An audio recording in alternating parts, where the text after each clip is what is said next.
How bad is the news over at the Washington Post? It starts with terrible earnings, a drop in readership, and now a dramatic fall in its innovative Facebook social reader app.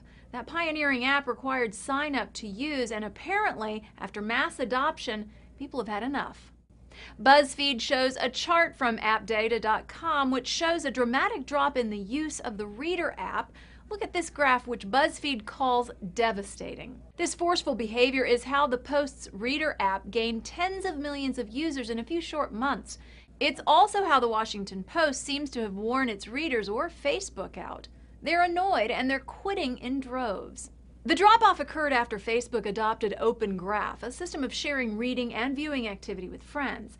Jeff Bercovici at Forbes says this is a double whammy for WAPO. Losing present users is one thing, but this drop represents the company's future. It would be hard to overstate the importance and centrality of the social reader to the Post's strategy. When I interviewed the Post company's chief digital officer, he pointed to the app as one of the company's most promising new products. Now the system that brought in potentially rich customers is collapsing.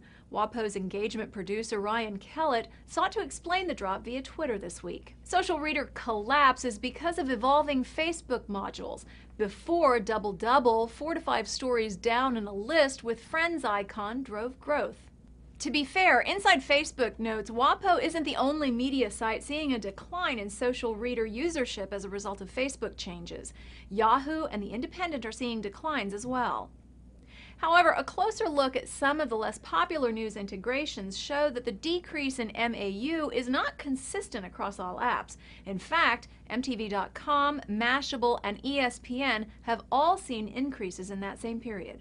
TechCrunch says Facebook did change out the old recently read articles widget on Facebook feeds with a smaller, cleaner one that shows fewer headlines at a time. What these user count fluctuations really mean is that Facebook is in firm control of what apps and content types receive traffic from its news feed. It can dial up and down the presence of anything, be that photos, games, news readers. For Newsy, I'm Anna Campaign Romero. Multiple sources, the real story.